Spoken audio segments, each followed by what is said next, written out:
आज मैं आपको जानकारी देने वाली हूँ, एक ऐसी जानकारी जो शायद आपने कभी सुनी भी नहीं होगी, ना ही आपने कभी इस पे गौर किया होगा और ना ही आपने कभी किसी चैनल पे ये जानकारी सुनी होगी। ये बहुत ही छोटी-छोटी बातें हैं जिस पे अक्सर हम ध्यान नहीं देते। ये ऐसी बातें हैं जो शादी के वक़्त पे हमें ध्यान देनी चाहिए, ख़ास तौर पे दूल्हा-दुल्हन, उनके रिश्तेदार और उनके दोस्तों को, क्योंकि ये छोटी-छोटी बातें ही बाद में आगे जाके हमारी लाइफ में प्रॉब्लम्स क्रिएट कर सकती हैं। देखिए, ऐसे कौन से पति-पत्नी हैं जिसके लाइफ में प्रॉब्लम्स नहीं आती? हर एक के लाइफ में प्रॉब्लम आती है, हर एक में मतभेद होते हैं, लेकिन जब इन चीज़ों पे आप ध्यान नहीं देते तो आप देखेंगे कि जो प्रॉब्लम्स हैं वो शादी के बाद और ही ज़्यादा बढ़ती चली जाती है। तो जानने के लिए देखिएगा ये पूरा वीडियो।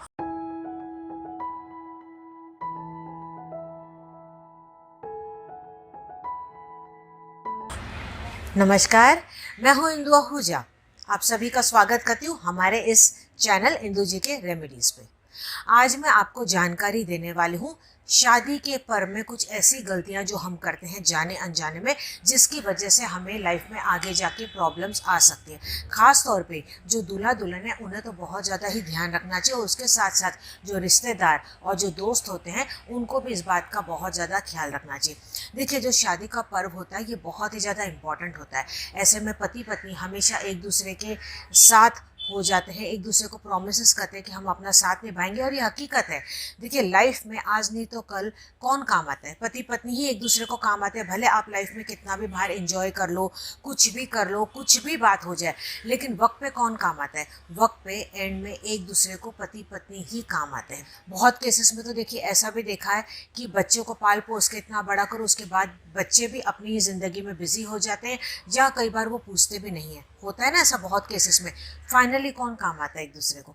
पति पत्नी ही एक दूसरे के साथ में खड़े रहते हैं। तो ऐसे में एक दूसरे की रिस्पेक्ट करना बहुत ही ज़रूरी है। तो सबसे पहला स्टेप जब शादी पे होता है वो क्या होता है? यूजुअली वरमाला का होता है, जब एक दूसरे को पहनाते हैं। तो आजकल इसमें मस्ती होने लग जाती है। जैसे दूल्हे को किसी ने बहुत ज़्यादा ऊंचा उठा दिया तो दुल्हन को चलो उससे ऊंचा ऊपर उठा दो, या कई बार केसेस में तो ऐसा होता है कि दूल्हा एकदम अकड़ के खड़ा हो जाता है, अपना जो गर्दन होता है पूरी तरह से पीछे कर देता है, कि दोस्त बोलते हैं कि नहीं भाई झुकना नहीं, तो ज़िंदगी भर झुक के ही सर चलना पड़ेगा। तो देखिए, इस तरीके से नहीं होता। जो लाइफ पार्टनर है वो एक दूसरे के साथ खड़े रहे, तो ऐसे में आदर करे एक दूसरे का, ये नहीं कि कौन छोटा है कौन बड़ा है। तो जब भी एक दूसरे को वरमाला पहनाए उस वक्त ये बिल्कुल भी जो मस्ती करते हैं या एक दूसरे को उठाते हैं वो कभी भी नहीं होनी चाहिए। बहुत ही गलत बात है। इनफैक्ट आप दोनों को अकेले एक दूसरे को, भले साथ में परिवार खड़े रहे, लेकिन ये जो मस्ती होती है ना ये अवॉइड करनी चाहिए। तो ऐसे में क्या करें, एक दूसरे को आप रिस्पेक्ट से देखें, प्यार से एक दूसरे को वरमाला पहनाएं, उस मोमेंट को अच्छी तरीके से इस तरीके से आप एंजॉय करें। तो देखिए उसका जो रिजल्ट आएगा वो बहुत ही अच्छा आएगा। बहुत बार ऐसा भी देखा गया कि जो लड़के अकड़ में खड़े रहते हैं वो जिंदगी भर फिर वही साइकोलॉजिकल पैटर्न लेके चलते हैं, क्योंकि शुरुआत ही आपने शादी की वैसे की। तो जब शादी की शुरुआत है अगर वही आपने ऐसी की तो आगे फिर लाइफ लॉन्ग क्या होगा? और कई बार ऐसा भी देखा गया है कि जब वो उठाया जाता है दुल्हन को तो देखिए उसमें थर्ड पर्सन कहीं ना कहीं इन्वॉल्व हो गया। जब वरमाला पहना रहे हैं तो एक लड़का लड़की अकेले होने चाहिए, यानी कि ऐसे नहीं कि ग्रुप नहीं होने चाहिए, वो आसपास रहे, लेकिन ये नहीं कि किसी को पकड़ के उठा लिया और फिर उस वक्त पहना रहे, क्योंकि आपने आपके शरीर को किसी ने छू लिया तो उसमें एक थर्ड पार्टी की एंट्री हो गई। आप समझे, हमारे आसपास एक ऊर्जा होती है, उस ऊर्जा में आप किसी और को ना आने दें, चाहे फिर वो कोई भी हो। तो उस वक्त पति पत्नी को केवल एक दूसरे को आदर के साथ वरमाला पहनानी चाहिए विद अ स्माइल, कि ये अब हमारी नई शुरुआत है और जीवन भर हम एक दूसरे का साथ निभाएंगे। तो इस तरीके से आप इसकी शुरुआत कीजिएगा। सेकंड बात ये भी देखी गई है कि जब लड़की को मंगलसूत्र पहनाया जाता है तो होता है कई बार कि देखिए लड़की को थोड़ी दिक्कत होती है क्योंकि वो हैवी ज्वेलरी में होती है या हैवी दुपट्टे में होती है। तो ऐसे में क्या करता है, कोई ना कोई एक लेडी पीछे से उनको जो होती है दुपट्टा वो पकड़ती है या उनका चुन्नी पकड़ती है और वो होल्ड करके रखती है जब तक कि दूल्हा वो दुल्हन के गले में मंगलसूत्र पहना रहा है। तो इस तरीके से नहीं होता है। आप उसको एडजस्ट करके दे दीजिए, आप सेटिंग करके दे दीजिए, लेकिन जब लड़का मंगलसूत्र पहना रहा है उस वक्त आप वो हाथ छोड़ दीजिए। रिश्तेदारों को इस बात का बहुत ज़्यादा ध्यान रखना चाहिए, क्योंकि देखिए आप दुल्हन के उस वक्त ऊर्जा के अंदर आ रहे हैं। रीति रिवाज जो बनाए गए ये ऐसे तो नहीं बनाए गए, है ना? तो उसको पूरी तरह से एक एक पल को अच्छे से एंजॉय करें और उस वक्त आप जो भी पॉजिटिव मन में बातें सोच सकते हैं आप वो सोचें। और ख़ास तौर पे ये माना गया है कि जब लड़के लड़की के फेरे होते हैं ना, उस वक्त भी देखा गया कि बहुत ज़्यादा मस्ती की जाती है। तो भले ठीक है, वो मस्ती कर रहे हैं, वो एंजॉय कर रहे हैं, रिश्तेदार हैं, दोस्त हैं, वो एंजॉय कर रहे हैं, उनको मस्ती करने दीजिए। लेकिन दूल्हा दुल्हन का उस वक्त ये फ़र्ज़ होता है कि वो पूरी तरह से अपने आप को पॉजिटिव रखें, एक दूसरे की तरफ ध्यान दें, या उस अग्नि की तरफ या मंत्रों की तरफ ध्यान दें जब वो फेरे लगा रहे हैं। और कुछ नहीं समझ में आए तो उस वक्त सिर्फ पॉजिटिव सोचें कि अब जो हम ये फेरे लगा रहे हैं, हम एक दूसरे का साथ हमेशा खड़े रहेंगे, हम एक दूसरे का साथ निभाएंगे।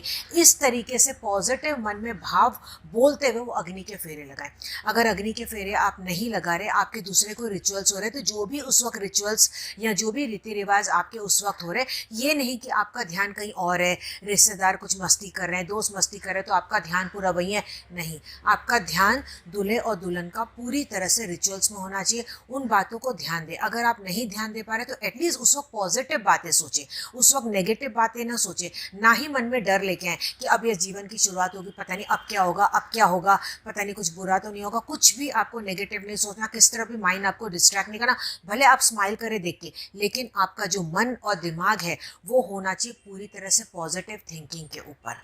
तो जितना आप इसकी शुरुआत अपने शादी की बेस की पॉजिटिविटी पे करेंगे, उतना ही आप देखेंगे कि आपके लाइफ में आगे पॉजिटिविटी आती चली जा रही है, क्योंकि आपने जो शुरुआत ही की है वो पूरी तरह से पॉजिटिविटी की है।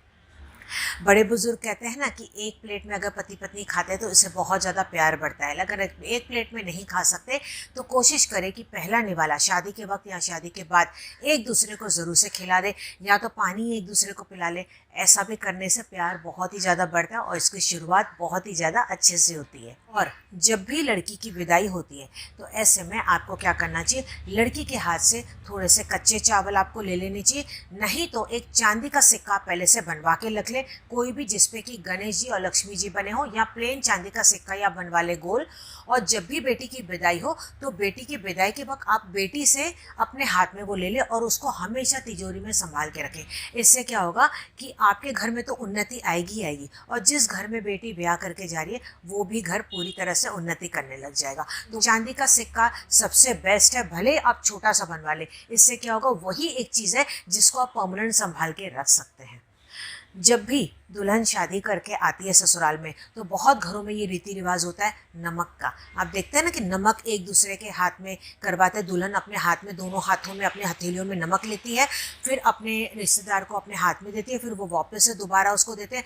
कई लोग इसको 3 बार करते हैं, कई लोग इसको 5 बार करते हैं। वैसे 3 बार भी किया तो काफ़ी होता है।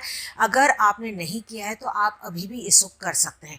देखिए, नमक से क्या होता है, नमक में उतनी ज़्यादा पावर होती है कि वो नेगेटिविटी को पुल करता है।